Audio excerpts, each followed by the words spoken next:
السلام علیکم ګرانو دوستانو. د هیواد مشهوره سندرغاړی عبدالله مکری چې په حماسي او وطني سندرو کې یو مهم نوم لري، د څو ورځو راهیسې ډیر سخت ناروغه دی، په روغتون کې بستر دی. خو نن سهار تازه په ټولنیزو رسنیو کې د عبدالله مکری د مړینې خبرونه خپاره سول چې په ډیر لږ وخت کې د مهمو رسنیو او خبریالانو د خبرونو سرټکي وګرځېدل.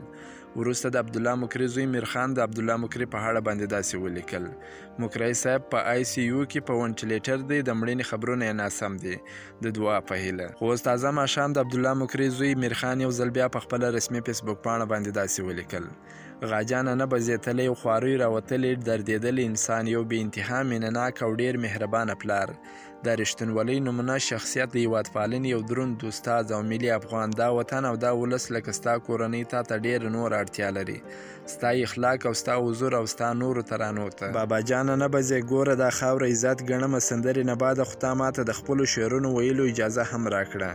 نو صبر چې زه شعرونه درته سندرې کړم، او رښتیا هغه ګډه ملي سندره چې تا، ما، شفیق مورید، جاوید امرخیل او ګودر زازي ویله، هغه به څنګه سي؟ زما د وطن د غرونو بلبله، زما ویاړه، زما د سر تاج، الله دې راته ژر شکه، زما او د ټول ولس دعاګانې در سره دي.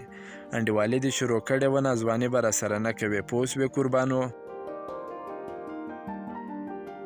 نو تاسو ټول هیوادوال هم د عبدالله مکری دپاره لاس په دعا سئ. عبدالله مکری په خپلو دعاګانو کې یاد وساتئ چې عبدالله مکری ته خدای جل جلاله یو ځل بیا روغ صحت ورکړي.